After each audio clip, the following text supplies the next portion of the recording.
안녕하세요. 한진선 목사입니다. 오늘도 이 밤에 함께 하나님의 말씀을 나눌 수 있게 되어 참 감사합니다. 하나님께서 저와 여러분 모두에게 은혜를 주셔서 에베소서의 말씀처럼 지식에 넘치는 그리스도의 사랑을 알아가는 귀하고 복된 시간 되기를 원합니다. 그럼 이제 함께 하나님의 말씀을 나누도록 하겠습니다. 오늘 우리가 배울 왕은 북이스라엘의 예후라는 왕입니다.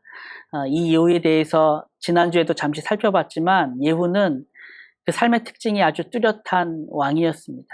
예후는 하나님으로부터 기름 부음을 받은 후에 아합의 집과 그를 따르는 모든 바알 숭배자들에 대한 그 하나님의 심판의 도구로 사용되어진 인물입니다.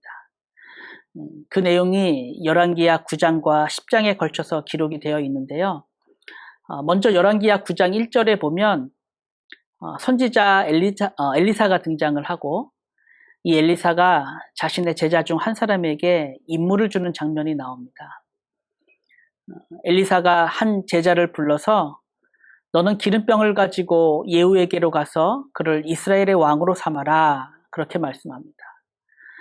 이 당시 예후는 이스라엘의 유력한 군대 장관 중 한 사람이었고요. 전쟁터에 나가 있었습니다. 지금 보시는 길랏 라못이라는 곳에서 이스라엘과 아람이 전쟁을 하게 되었을 때 예후가 장군으로 나가 싸우고 있었고요. 이스라엘 왕 요람도 그 전쟁에 나갔다가 부상을 당하게 됩니다. 요람이 부상을 당하고는 이제 그것을 치료하기 위해서 이스라엘이라는 곳으로 가게 되는데요. 오늘 우리가 이 이스라엘이라는 지명을 참 많이 보게 될 것입니다. 당시 이스라엘에는 왕궁이 있었는데요. 물론 이 당시에 이스라엘의 수도였던 사마리아에 왕궁이 있었고 그 왕궁에 이제 또 다른 여름 별장과 같은 곳으로서 이스라엘에 이제 왕궁이 또 하나가 있었던 것인데요. 지금 아람과의 전투에서 부상을 당한 요람이 그 병 치료를 위해서 이스라엘로 오게 된 것입니다. 그리고 이때 예후는 이스라엘의 남은 군사들을 데리고 이제 길랏 라못을 지키고 있었는데요. 바로 그 예후에게 엘리사가 보낸 한 젊은 선지자가 오게 되었던 것이죠. 선지자가 오더니 예후를 단둘이 이제 한 방으로 함께 들어가서는 그 예후에게 기름을 부으면서 하나님께서 너를 이스라엘의 왕으로 삼았으니 너는 너의 주 아합의 집을 치라. 내가 나의 종 곧 선지자들의 피와 여호와의 종들의 피를 이세벨에게 갚아주리라. 아합의 온 집이 멸망하리니, 이런 말씀을 전하게 됩니다. 이 말씀을 전하고 선지자는 바로 되돌아가게 됐는데요. 그러자 이제 군대 장관들이 이게 무슨 일인가 싶어서 얼른 예후에게 와서 묻게 되는 것입니다. 저가 무슨 까닭으로 당신에게 왔습니까? 그렇게 물었을 때에 예후가 처음에는 좀 이제 뜸을 들이다가 이내 다 실토를 하게 되는데요. 여호와의 말씀이 내가 내게 기름을 부어 이스라엘 왕으로 삼는다 하셨다 하더이다 라고 말합니다. 예후가 지금 함께한 장관들에게 이 말을 하기는 했지만 사실 이 말은 대단히 위험한 말일 수가 있죠. 왜냐하면 이 말 자체로 왕에 대한 반역에 해당되는 말이니까 자칫하면 바로 그 자리에서 반역죄로 처단당할 수도 있었던 아주 위험한 발언이었는데, 그럼에도 불구하고 예후가 그들에게 이런 말을 할 수 있었던 것은 당시 예후가 그러한 함께했던 군대 장관들 사이에서 어느 정도 그 유력자로서 신망을 받고 있었던 그런 사람이었고, 반대로 요람 왕에 대해서는 이미 그 전부터 불만과 어떤 반역에 대한 마음이 서로 간에 어느 정도 공유가 되었기 때문이라 그렇게 우리가 생각을 할 수가 있습니다. 바로 이에 대한 증거로서 이제 이어지는 군대 장관들의 행동을 보게 되면은요, 무리가 장관들을 말하는 것인데요. 각각 자기의 옷을 급히 가져다가 섬돌, 작은 돌층계와 같은 곳, 그 예후의 밑에 깔고 나팔을 불며 이르되 예후는 왕이라 하니라, 그렇게 말하게 됩니다. 마치 그 장관들이 기다렸다는 듯이 예후의 말이 끝나자마자 예후를 왕으로 추대하는 그러한 모습이 있게 되었던 것이죠. 일이 이렇게 진행이 되니까 이제 예후가 지체 없이 자신의 일을 시작하게 됩니다. 예후가 병거를 몰고 길랏 라못에서 요람 왕이 있는 이스라엘로 가게 됩니다. 가게 되는데 혹시 기억이 나시나요? 지난주 내용에 그 당시 이스라엘에는 이 요람 왕과 함께 남유다의 그 아하시아도 함께 와 있었습니다. 이 아하시아는 요람 왕과는 친척 관계에 있었죠. 아하시아의 아버지 여호람이 북이스라엘의 아합의 딸 아달랴와 결혼을 했으니까 이 아달랴의 오라비 요람과 아하시아가 서로 친척 관계로 맺어지게 되었던 것인데, 아하시아가 요람과 함께 그 아람과의 전쟁에 참여했다가 요람이 부상을 당하고 이스라엘로 옮겼다는 소식을 듣고는 걱정이 돼서 자신도 이스라엘까지 찾아오게 된 것입니다. 근데 문제는 바로 그곳으로 예후가 가고 있었다는 것이죠. 이스라엘 성을 지키던 한 파수꾼이 멀리서 한 무리가 오는 것을 보고 왕에게 보고를 합니다. 그러자 왕이 한 사람을 말에 태워서 그들에게 보내게 되는데요. 근데 그렇게 나간 사람이 다시 되돌아오지를 않게 됩니다. 그러자 왕이 이제 또 다른 사람을 다시 말에 태워 보내는데 그 사람 역시도 돌아오질 않았던 것이죠. 파수꾼이 지금 이 모든 상황을 이제 왕에게 보고하면서 말할 때에 왕이시여, 제가 보니 지금 병거를 타고 우리에게 오는 자가 마치 예후가 병거를 모는 것처럼 미치게 몰면서 우리에게 오고 있습니다. 라고 보고를 하게 됩니다. 지금 이 말은 예후가 가졌던 어떤 성격을 드러내는 표현이기도 한데요. 그렇게 열정적이면서 어떤 한 목표를 향해서 거침없이 돌진하는 그런 예후의 모습이 이렇게 묘사되고 있는 것이죠. 요람 왕은 그 말을 듣고 예후가 왔다고 하니까 자신 휘하에 장수가 왔다고 하니까 별 의심도 하지 않고 함께 있던 유다왕 아하시아와 함께 병거를 타고 예후에게로 갑니다. 예후에게 가서는 샬롬, 예후야, 평안하냐 묻게 되는데 그때 이제 예후가 말하게 되는 것이죠. 내 어머니 이세벨의 음행과 술수가 이렇게 많으니 어찌 평안이 있으랴. 요람이 이 말을 들었을 때 마치 자기 귀에서 천둥 소리가 들리는 것과 같은 그런 소리를 듣지 않았을까라는 생각을 하게 됩니다. 요람이 이제 그제서야 예후가 자신을 배반했다는 것을 알게 되는 것이죠. 그러자 요람이 이제 급하게 도망하면서 자신과 함께 있던 아하시아에게 아하시아여 반역이로다 라고 말하게 되는데 바로 그때에 예후가 활을 당겨서 요람 왕의 두 팔을 쏘니 화살이 그의 염통, 심장을 뚫고 나왔다라고 말하고 있습니다.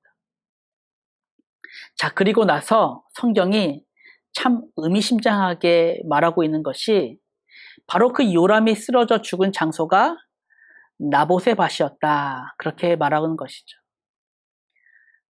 나봇의 포도원이 이스라엘 왕궁 바로 옆에 있었는데 바로 그 나봇의 포도원에서 아합의 아들 요람이 화살을 맞아 죽게 된 것입니다. 그래서 이것은 정확히 엘리야를 통해 주셨던 말씀의 성취였습니다. 여호와께서 말씀하시기를 내가 어제 나봇의 피와 그의 아들들의 피를 분명히 보았노라. 여호와께서 또 말씀하시기를 이 토지에서 내게 갚으리라. 내가 나봇의 토지에서 그의 죽음을 갚겠다. 그렇게 말씀하신 그 말씀이 이제 성취되는 모습을 보게 되는 것입니다. 근데 여기서 한 가지 또 놀라운 사실은 바로 이 예언의 말씀이 엘리야를 통해서 선포되었을 때에 예후도 그 자리에 함께 있었습니다.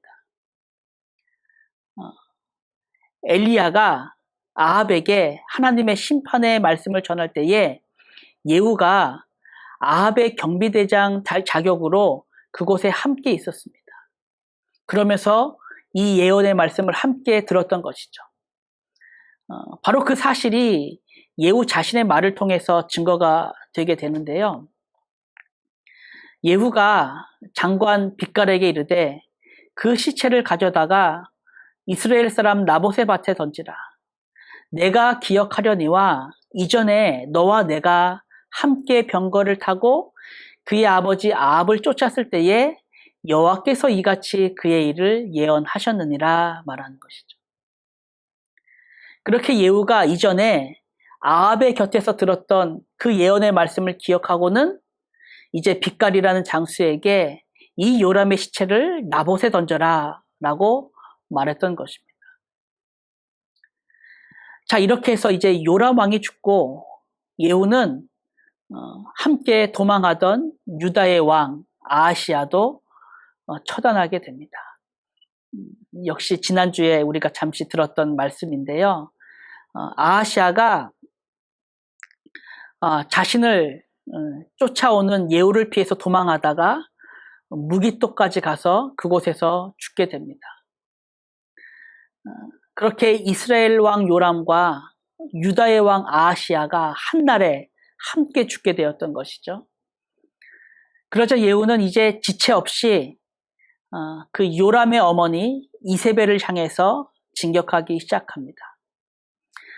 이 당시 이세벨 역시도 수도였던 사마리아가 아니라 이스라엘 왕궁에 있었는데 이세벨 역시도 자신의 아들 부상을 당하고 치료를 하고 있었던 그 요람을 보기 위해서 바로 이 이스라엘로 오게 되었던 것이죠.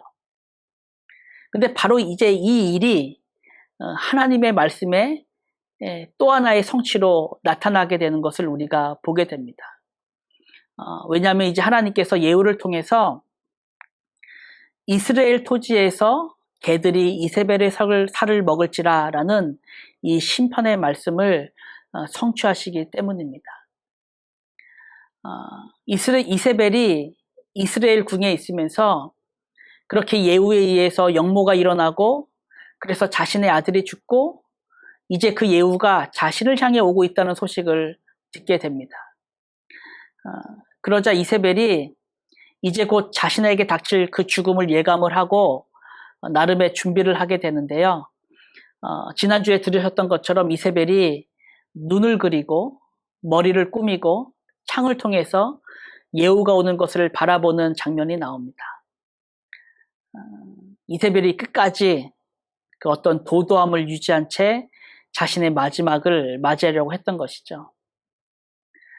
예후가 이세벨 앞에 도착해서는 그가 서 있는 창가를 향해서 내 편이 될 자가 누구냐 그렇게 외치게 되었을 때에 당시 이세벨 곁에 있던 두 내시와 눈이 마주치게 되고 그래서 예후가 그 두 명의 내시들에게 이세벨을 내어 던지라 그렇게 말하니까 그들이 이세벨을 창에 던져서 그 피가 담과 말에 튀었다 그렇게 기록하고 있습니다. 참 너무나도 비참한 이세벨의 마지막이 보여지고 있는데요.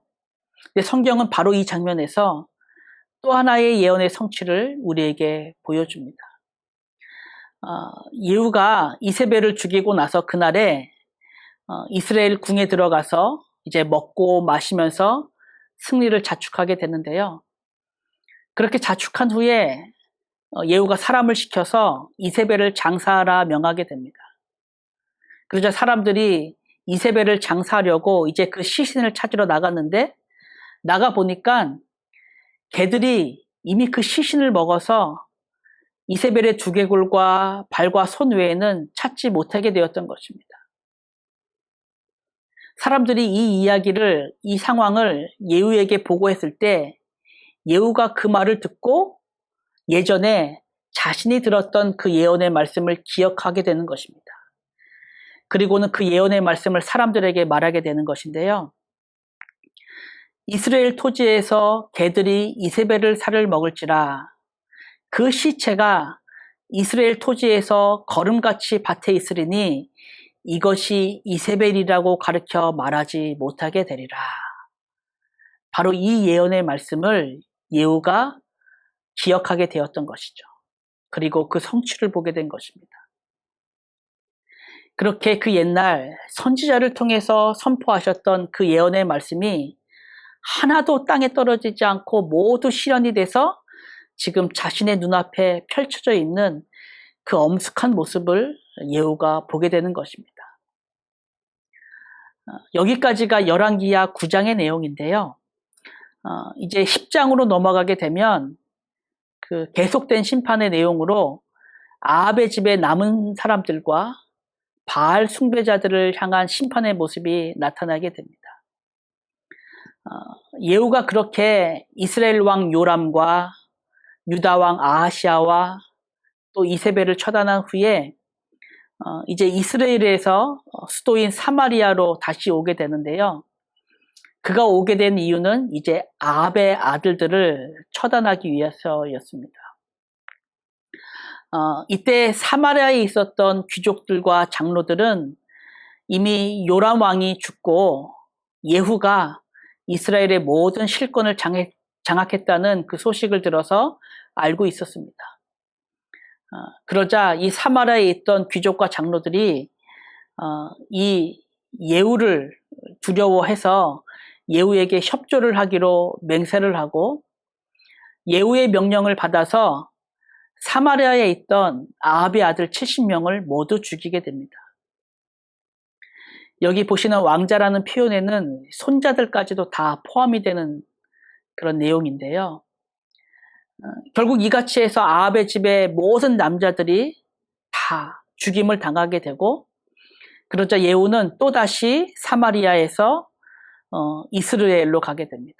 이스라엘로 가서 이번에는 거기에 남아있던 아합 가문에 속한 모든 사람들과 또 왕에게 신뢰를 받았던 여러 귀족들, 또 제사장들을 다 죽이게 됩니다. 그렇게 해서 예후가 이스라엘과 사마리아 모두에서 아합의 집에 속한 사람들을 철저히 살육하는 그런 일이 있게 되었던 것인데요. 예후가 이 모든 일을 마친 후에 다시 또 사마리아로 가게 됩니다. 사마리아로 가게 되는데 바로 그 길에서 유다의 왕 아하시아 형제 42명을 만나게 됩니다. 지금 이 사람들은 예후가 반란을 일으켰다는 사실을 알지 못한 상황에서 자신들의 친척을 만나기 위해 유다에서 사마리아로 올라온 사람들인데요. 결국 이들 모두 역시도 예후의 손에 의해서 죽임을 당하게 됩니다. 지금 예후를 통한 하나님의 심판이 단지 아합의 집에 속한 사람만이 아니라 그 아합과 혼인을 해서 인척관계를 맺었던 유다 왕가의 자손들에게까지도 미치게 되었다는 것을 지금 성경이 우리에게 보여주는 것이죠. 자, 이것으로 참 많은 사람들이 죽게 되었는데 이것으로 예후의 심판이 다 끝나지는 않았습니다. 예후는 이제 마지막으로 이스라엘에 있던 그 모든 바알 숭배자들에 대한 처단을 준비하게 됩니다. 예후가 사마리아에 있는 그 신당에서 바알을 위한 큰 대회를 열겠다, 그렇게 공표를 하고는 바알을 섬기는 모든 자들로 다 그곳에 모이게 합니다. 그래서 성경에 보니까 그렇게 모인 자들이 바알의 신당 이쪽부터 저쪽까지 가득하였다, 그렇게 말하고, 또 바알을 섬기는 모든 사람들이 하나도 빠진 자가 없이 다 모였다라고 기록하고 있습니다. 이렇게 해서 모든 준비가 끝나고 그 바알을 위한 성대한 제사가 다 마치게 되자 그때 예후가 이제 미리 준비한 군사들로 산당에 들어가서 그 제사했던 모든 사람들을 죽이게 하고 뿐만 아니라 산당에 있던 모든 목상들을 불사르고 마침내 바알 신당을 헐어 변소를 만들었다. 그렇게 말씀하고 있습니다. 지금 그렇게 참 오랜 시간 동안 북이스라엘로 타락의 길을 걷게 했던 그 바알 숭배가 이제 이스라엘 가운데서 철저하게 뽑히게 되는 모습을 우리가 보게 되는 것이죠. 그래서 여기까지 해서 예후를 통한 모든 심판이 마무리가 되게 됩니다. 그 내용들을 잠깐만 다시 우리가 정리해서 살펴보면은요, 예후가 하나님으로부터 기름 부음을 받은 후에 먼저 아합의 아들 요람을 죽이고 그와 함께 수많은 의인의 피를 흘렸던 이세벨을 죽이게 되죠. 그리고는 이 아합의 가문과 연혼을 해서 관계를 이어왔던 그 남유다의 아하시아와 그의 집, 그리고 이후에 이스라엘과 사마리아에 살던 그 아합의 집에 속했던 모든 그 사람들을 처단했던 모습을 우리가 살펴봤습니다. 그리고 무엇보다 이스라엘에서 바알을 숭배했던 모든 자들, 그 바알의 제사장들과 선지자들과 그를 따르던 모든 자들이 한날에 예후를 통해서 죽임을 당하게 된 그 모습을 우리가 살펴보았습니다. 예후는 이 모든 일을 충실하게 감당했습니다. 하나님의 기름 부음을 받고 자신에게 맡겨진 일을 참 충실하게 감당을 했고, 그래서 하나님께서도 이런 예후에 대해서 말씀하실 때에 내가 나 보기에 정직한 일을 행하되 잘 행하여 내 마음에 있는 대로 아합의 집에 다 행하였은즉 내 자손이 이스라엘 왕위를 위하여 4대를 지나리라, 그렇게 말씀하십니다. 자, 그래서 우리가 이제 여기까지 말씀을 살펴보면 그럼 이제 북이스라엘에도 처음으로 선한 왕이 생기게 되는 것인가? 처음으로 하나님의 뜻에 합한 왕이 있게 되는 것인가? 그렇게 희망을 가지고 생각할 수가 있는데 참 안타깝게도 지금 이 말씀이 예후에 대한 마지막 평가의 말씀은 아니었습니다. 성경은 기록할 때에 예후가 이와 같이 이스라엘 중에서 바알을 멸하였으나 이스라엘에게 범죄하게 한 느밧의 아들 여로보암의 죄, 곧 베델과 단에 있는 금송아지를 섬기는 죄에서는 떠나지 아니하였더라, 그렇게 말씀하고, 또 이어지는 말씀에서 그러나 예후가 전심으로 이스라엘 하나님 여호와의 율법을 지켜 행하지 아니하며 여로보암이 이스라엘에게 범죄하게 한 그 죄에서 떠나지 아니하였더라, 라고 말합니다.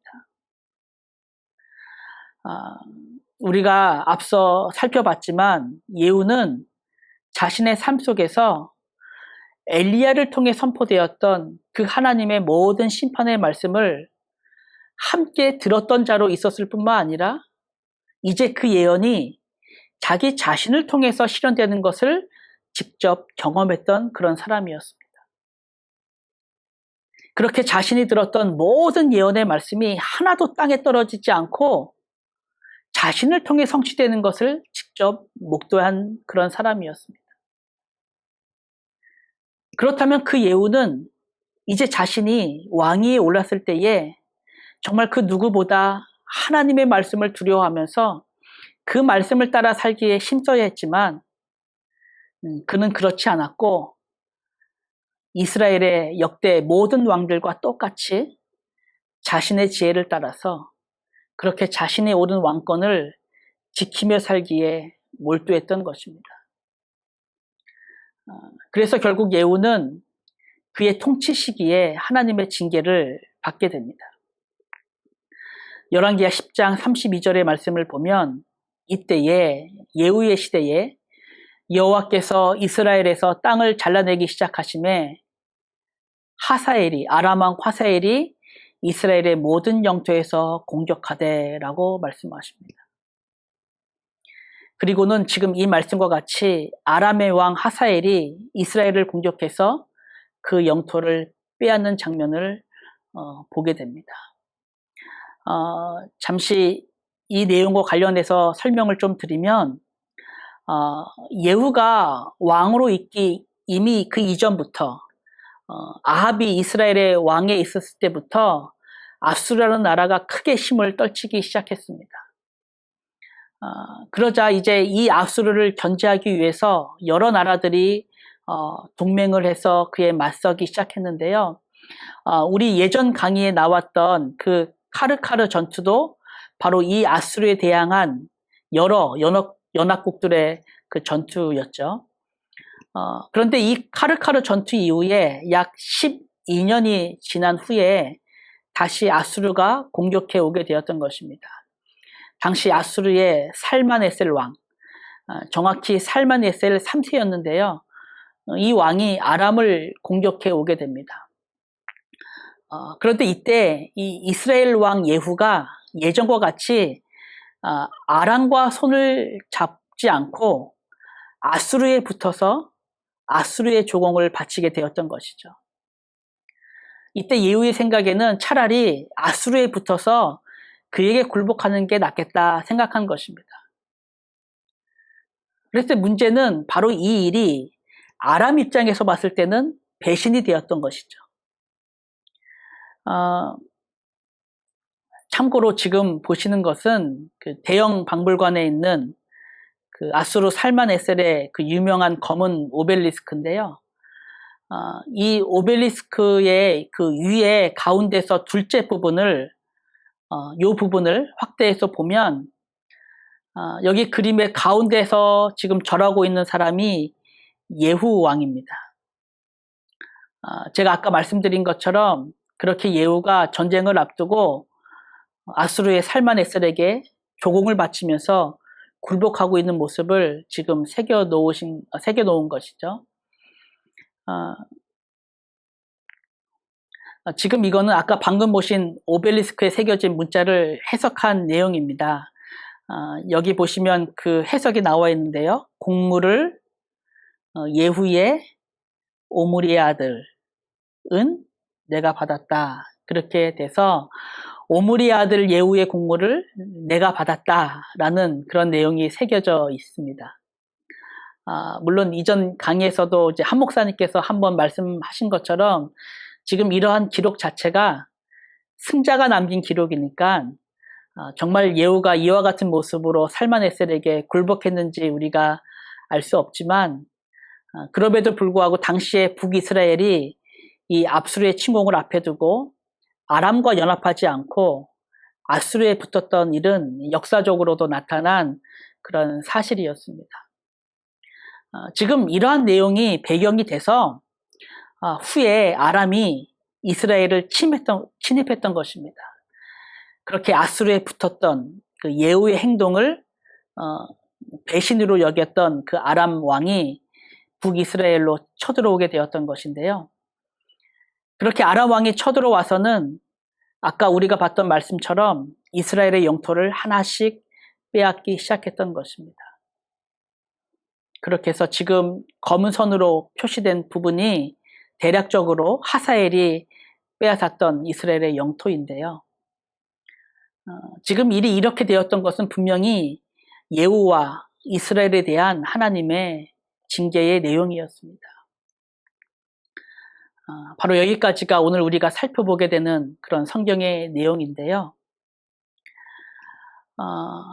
그렇게 예후 왕은 하나님으로부터 기름 부음을 받고 이스라엘로 범죄하게 했던 그 아합과 이세벨 그리고 바알 숭배자들을 철저하게 심판했던 그런 왕이었습니다. 그에게는 정말 이 일에 대한 열심도 있었고 또 열정도 있었습니다. 그래서 예후가 바알 숭배자들을 죽일 때에 여호와를 위한 나의 열심을 보라 이런 말을 하기도 했는데요. 그렇게 예후에게 그렇게 하나님을 위한 열심이 없었던 것은 아니었지만 결국에 가서 그의 열심은 그렇게 하나님의 뜻과 하나님의 나라를 나타내는 방향으로 가지 않고 자신의 나라와 자신의 왕권을 강화하는 그런 열심으로 향하게 되었던 것입니다. 오늘 우리가 살펴본 것처럼 예후가 그토록 수많은 사람을 죽일 때에 예후는 이것이 자신을 통한 하나님의 심판이고 그 자체로 하나님의 말씀을 이루는 일이다, 그렇게 말했지만 정작 자신은 그 모든 일을 마치고 나서 자신이 말했던 그 심판의 목적, 하나님의 말씀을 이루는 그 심판의 목적을 자기 스스로가 부인하는 삶을 살았던 것입니다. 성경은 그가 하나님의 율법을 따라 행하지 않았다, 그렇게 말씀하고 있습니다. 그래서 우리는 과연 이런 모든 역사를 보면서 우리에게 있어서 하나님의 기름 부으심을 받은 그 참된 왕 그리스도를 다시 한번 기억하게 되는 것입니다. 과연 그리스도는 그렇게 하나님의 기름 부음을 받은 참된 왕으로 이 땅에 오셔서 그 모든 일에 오직 하나님 아버지의 영광만을 위한 그 열심으로 행하신 분이십니다. 오늘 말씀에서 예후는 그렇게 기름 부음을 받고 스스로 하나님을 위한 열심으로 행한다고 했지만 결국 자기 자신은 그 모든 열심을 통해 자기의 나라를 이루는 그러한 열심으로 빠지게 되었습니다. 하지만 그리스도께서는 이 땅에 오셔서 그 모든 일을 행하실 때에 오직 아버지 하나님만을 위한 그 열심으로 행하셔서 주께서 우리에게 가르쳐 주셨던 그 기도의 내용과 같이 아버지의 나라가 이 땅에 임하시고 아버지의 뜻이 이 땅에 이루어지며 오직 그렇게 아버지의 영광만을 이 땅에 나타내셨던 것입니다. 저와 여러분들은 바로 이 참되신 왕 그리스도를 따르는 사람들입니다. 바로 그 은혜가, 그 주님을 따르는 은혜가 오늘도 저와 여러분들의 삶 속에 참 거룩하고 구별된 삶으로 나타나기를 원하는 것이고, 그러기에 정말 내 안에 있는 열심이 나의 나라, 나 자신을 위한 것으로 이루어지는 것에 사용되는 것이 아니라 오직 아버지의 나라와 그분의 나라를 구하는 일에 사용되기를 간절히 간구하는 것입니다. 오늘 이 밤에 바로 이 일을 위한 그 열심이 다시 한번 저와 여러분들의 삶에 나타나게 되기를 진심으로 간구합니다. 우리 함께 기도하도록 하겠습니다. 하나님 아버지, 오늘도 그렇게 우리들의 삶 속에서 아버지의 이름과 아버지 나라를 위한 그 열심이 나타나게 되기를 원합니다. 우리의 삶의 방향을 이 말씀을 통해 다시 한번 바라보게 하시고, 우리가 지금 어디를 향하고 있고 어디를 향해 걸어가고 있는지 정직하게 말씀의 거울을 통해 바라볼 수 있는 귀한 은혜를 우리에게 허락하여 주옵소서. 정말 우리에게는 그 하나님의 영광만을 바라고 그 영광만을 쫓을 수 있는 그런 힘과 능력이 없습니다. 하나님, 우리를 다시 한번 말씀으로 세워주시고 우리를 그 은혜의 길로 걷게 하신 그 그리스도를 다시 한번 바라봄으로 예수님께서 걸으셨던 그 길을 우리도 걷게 하여 주시고 그 안에서 참된 진리의 말씀으로 생하는 우리의 복된 삶이 되어질 수 있도록 하나님께서 함께하여 주옵소서.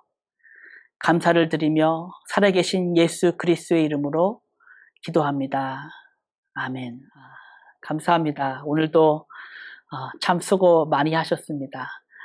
남은 시간 주 안에서 평안하시고요. 다음 주 수요일에 다시 만나도록 하겠습니다. 안녕히 계십시오.